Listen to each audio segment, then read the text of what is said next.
उत्तरे हवी आहेत आपल्याला. ॲडव्हान्स मॅटर्नल एज म्हणजे अगर पेशंटचं वय 35+ असलं तर काय कॉम्प्लिकेशन येऊ शकतात? हा खूप चांगला क्वेश्चन तू मला विचारलेला आहेस. कारण आता जो आपण एरा बघतो आहे, उशिरा लग्न आणि उशिरा प्रेग्नन्सी, हे आपण खूप कॉमनली बघतोय. आधी कसं होतं, 25-30च्या आधी प्रेग्नन्सी लोक ठेवायचे आणि कॉम्प्लिकेशन रेट हा खरंच कमी होता.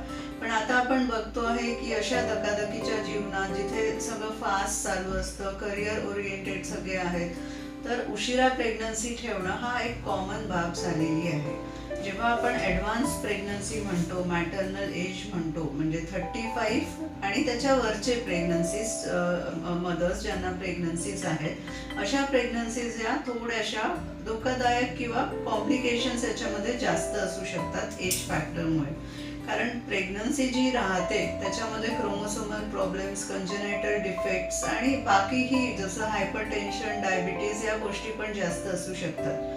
सगळ्यात इम्पॉर्टंट गोष्ट ही आहे, समजा 35+ म्हणजे वुमेन्स समजा प्रेग्नन्सी प्लॅनिंग करण्याचा विचार करत असतील तर त्यांनी आधी डॉक्टरांचा सल्ला घ्यावा की त्यांना बॅकग्राऊंडमध्ये काही प्रॉब्लेम्स आहेत का जे करेक्ट केल्या जातील, किंवा जे ओव्हम असतात, फॉलिकल्स, फिमेल गमिट्स जे असतात, ओव्हम, ज्याला आपण थोडं इम्प्रूव्ह करू शकतो. समजा काही प्रॉब्लेम्स असेल, ओव्हम चांगला नसेल, पीसीओडीचा प्रॉब्लेम असेल, तर त्याला आपण इम्प्रूव्ह करून हेल्दी ओव्हम बनवू शकतो, जेणेकरून क्रोमोसोमल एबेरेशन्स किंवा डाऊन सिंड्रोमचे चान्सेस पण कमी राहतील अशा केसेसमध्ये.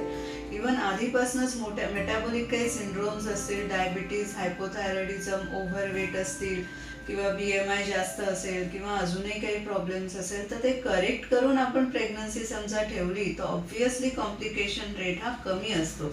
35+ ही हाय रिस्क प्रेग्नन्सी असते असं मी म्हणेल. आणि ह्या प्रेग्नन्सीमध्ये खरंच आपल्याला स्टार्टिंगपासून एंडपर्यंत, म्हणजे हेल्दी बेबी आणि हेल्दी मदरचं प्रेग्नन्सी प्रोग्नोसिस चांगलं होतपर्यंत आपल्याला खूप क्लोज फॉलोअप आणि वेळोवेळी सल्ला घेणं खूप आवश्यक आहे.